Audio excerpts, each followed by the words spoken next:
Bienvenue dans une nouvelle vidéo de notre challenge Deviens meilleur avant 2025. Ici, chaque lundi, mercredi et vendredi de décembre, on construit la meilleure version de nous-mêmes. Aujourd'hui, on brise un mythe. La chance n'existe pas. Ce qu'on appelle chance, c'est souvent juste le résultat d'actions stratégiques. Je vais te montrer comment provoquer ces opportunités qui transforment ta vie. Et si je te disais qu'en réalité la chance n'existe pas? Ce qu'on a tendance à appeler chance, c'est souvent le résultat d'actions et de décisions invisibles aux yeux des autres. Les amis, bienvenue dans cette nouvelle vidéo Deviens meilleur avant 2025. Je sais pas si vous le remarquez, mais on n'est pas dans le même endroit que d'habitude. J'ai réservé une nuit dans un appartement à Ubud pour pouvoir vous filmer plein de contenu face cam comme ça pour ce challenge de vidéo Deviens meilleur avant 2025. Dans un cadre qui change un peu et qui, je trouve, est super sympa pour filmer des vidéos. Je me suis pris un petit verre d'eau dans un verre à vin et c'est parti pour le sujet du jour. Avant, regarde, je te montre le cadre de fou. J'ai la vue sur les rizières. J'ai mis une petite table pour mettre ma caméra, franchement incroyable. Dans cette vidéo, je vais te montrer pourquoi la chance est un mythe et surtout comment tu peux apprendre à provoquer ta propre chance. Ça t'apportera des opportunités, du succès et des résultats auxquels tu pouvais même pas t'attendre dans ta vie. Je vais même te donner un plan concret à la fin, donc reste bien jusqu'à la fin de la vidéo. Et si à ce stade de la vidéo, tu penses que la vidéo peut te plaire, n'hésite pas à t'abonner et à mettre un like. Ça me soutiendrait beaucoup. Aujourd'hui, je vais vous montrer étape par étape comment arrêter d'attendre la chance et commencer à la créer dès aujourd'hui. Partie 1, pourquoi la chance n'existe pas. Beaucoup de gens pensent que la chance, c'est une force mystérieuse qui favorise certains et ignore les autres. Mais en réalité, c'est pas vraiment ça. On a tendance à se focaliser sur la partie émergée de l'iceberg. Et la chance, en réalité, c'est plus souvent juste le fruit de plusieurs éléments qu'on peut pas forcément voir. Comme la discipline de la personne, le travail que cette personne a effectué pour en arriver là. Et il y a aussi le fait d'être au bon endroit au bon moment. Ça peut s'apparenter à de la chance. Mais c'est pas que ça et c'est surtout beaucoup de travail derrière. Par exemple, on va prendre l'exemple de quelqu'un qui décroche un super travail qu'il attendait. Les gens autour, ils vont se dire « Waouh, la chance, franchement, il a eu le travail qu'il voulait, le travail de ses rêves en une fois comme ça. » Mais ce que les gens voient pas, c'est toutes les années passées à travailler sur lui ou elle pour développer ses compétences, à faire des rencontres volontairement parce que cette personne sait que ça peut l'amener où il veut et à se préparer vraiment à recevoir cette opportunité. Et même la science le dit, les personnes qui semblent chanceuses, souvent elles ont un état d'esprit très différent des autres. Elles sont tout simplement plus ouvertes, plus curieuses et prennent beaucoup plus d'initiatives. Le mélange parfait pour avoir de la chance. Il y a même un psychologue qui en parle, Richard Wiseman, qui a mené lui-même des recherches qui montrent que les gens chanceux provoquent leurs opportunités en restant attentifs et positifs. Partie 2, les obstacles à la chance. Premièrement, il y a des blocages communs. On va voir ensemble les blocages communs qui vous donnent l'impression de ne pas avoir de chance. Premièrement, attendre passivement.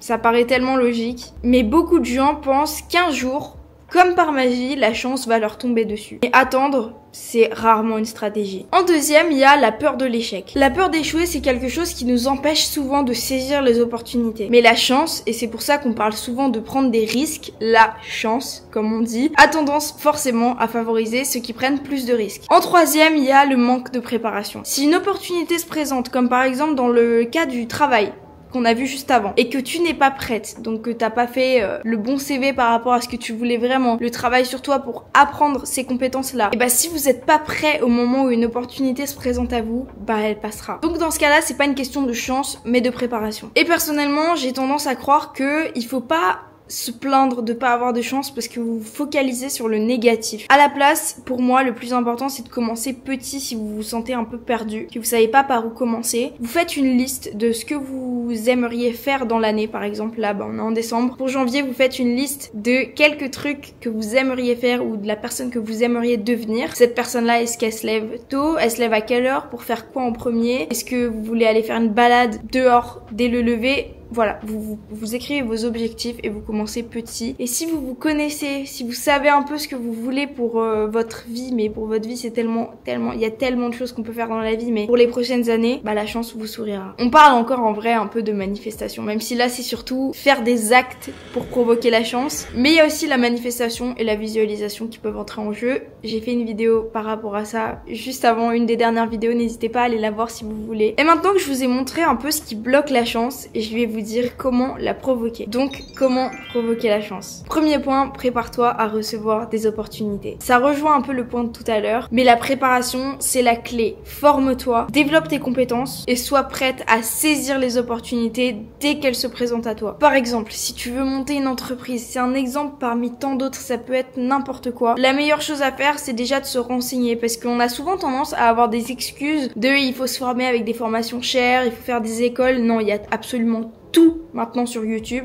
Peut-être pas absolument tout, mais énormément de choses. On peut se former très bien en autodidacte maintenant, après à voir si ça marche pour vous. Mais vous pouvez vous former, lire des livres par rapport à ça et essayer de vous entourer un maximum de personnes qui l'ont fait. Et ça vient pas tout seul, évidemment, c'est pas le plus simple quand on est un peu introverti. Mais il faut se forcer à sortir, à aller parler aux gens et dans le lot, il y en aura forcément qui pourront vous apporter des connaissances dont vous aurez besoin à ce moment-là. Deuxième point, sortir de ta zone de confort. On l'entend souvent. Comme je vous ai dit il y a 30 secondes, on y revient, mais la chance, c'est souvent un mélange de rencontres et de nouvelles expériences. Fais des choses que tu n'as jamais faites. Comme je l'ai dit juste avant, si t'es plutôt de nature introvertie, essaye de te forcer et d'aller dans des endroits et d'essayer de parler aux gens parce que les gens sont tous intéressants. Et il faut pas se dire que les gens n'auront rien à vous apprendre parce qu'on a tous des expériences différentes dans la vie. Et ça peut être vraiment intéressant d'avoir les compétences un peu de tout le monde en ayant un certain partage de connaissances avec les gens. Tu peux faire de nouvelles expériences, faire des choses que tu n'as jamais fait, t'inscrire à des activités que t'as jamais fait aussi, te lancer un défi de sport, un défi de développement personnel, peu importe. Regardez toutes mes vidéos, deviens meilleur avant 2025 par exemple. C'est un exemple, je dis ça comme ça, mais voilà, faire des choses que tu n'as jamais fait, qui sont inédites pour toi et qui te sortent tout simplement de ta zone de confort. Point 3, le réseautage et les relations. On y revient encore, mais les personnes chanceuses créent et maintiennent souvent des relations. Le réseau, on l'entend souvent comme une chose mystique, mais en vérité, c'est juste quelque chose qui peut t'ouvrir beaucoup de portes et beaucoup plus que ce que tu pensais. 4. Adopte un état d'esprit positif. Votre état d'esprit fera vos opportunités. Si t'es pessimiste ou fermé, forcément, tu risques de manquer des chances qui autrement se seraient présentées à toi. Reste ouverte et optimiste. Je vous donne un petit exemple pour vous imaginer ça, mais vous avez forcément déjà entendu parler de l'histoire de J.K. Rowling, l'autrice d'Harry Potter. Elle a vu son livre, donc Harry Potter, on sait ce que c'est devenu, rejeté par 12 éditeurs avant qu'un seul n'accepte. Je suis sûre que vous avez déjà entendu parler de cette histoire. Imaginez si elle avait abandonné. Elle a pas eu de la chance. Elle a continué parce qu'elle croyait en son histoire. Et heureusement, vu ce que c'est devenu. Étape 5, passe à l'action. La chance, tu l'auras compris, elle vient pas à toi comme ça. Tu dois aller vers elle et c'est le plus important. Continue ou commence à agir tous les jours, même par petites étapes. T'as pas cliqué sur cette vidéo pour rien. T'as forcément des objectifs, même s'ils sont enfouis, et il faut t'en rapprocher. Rappelle-toi que chaque action, même petite, te rapprochera de ton prochain coup de chance. Maintenant, on arrive à un exercice pratique pour provoquer ta chance. C'est un exercice simple mais puissant et qui peut beaucoup t'aider, la liste des opportunités. Il faut que tu prennes une feuille, que tu la divises en deux. Dans la première colonne, tu peux écrire tout ce que tu veux attirer. Je t'en ai parlé juste avant. Si tu sais pas encore, fais une liste et ensuite tu te sers de cette liste pour mettre dans la première colonne ce que tu veux attirer. Ça peut être un travail, une relation, un projet, ce que tu veux. Et oublie pas qu'on rêve jamais assez grand. Dans la deuxième colonne, ce que tu peux faire, c'est noter une action. Pour chaque chose que tu veux attirer, tu notes une action qui t'aidera à provoquer cette opportunité. Et chaque jour, si tu as besoin d'aide pour provoquer tes opportunités, tu peux faire une action de la liste et tu verras que les résultats viendront tout seuls. Bon, vous l'aurez bien compris avec cette vidéo, la chance n'existe pas comme on le pense. C'est une chose mystique dont on vous a toujours parlé, peut-être même pour vous décourager. La chance, en vérité, c'est la combinaison de la préparation, des actions et de votre état d'esprit. Alors il faut se souvenir, prépare-toi, sors de ta zone de confort, crée des connexions, n'aie pas d'excuses et passe à l'action. N'hésite pas à me dire en commentaire quelle est la première action que tu vas faire pour provoquer ta chance. Aussi petite soit-elle, c'est pas le problème. Si cette vidéo t'a plu et qu'elle t'a ne serait-ce qu'un peu inspiré, déjà ça me fait trop plaisir et ça me ferait encore plus plaisir que tu t'abonnes. Je sors des vidéos sur le thème du développement personnel, deviens meilleur avant 2025, tout le mois de décembre. Donc abonne-toi et je te dis à très bientôt dans une prochaine vidéo.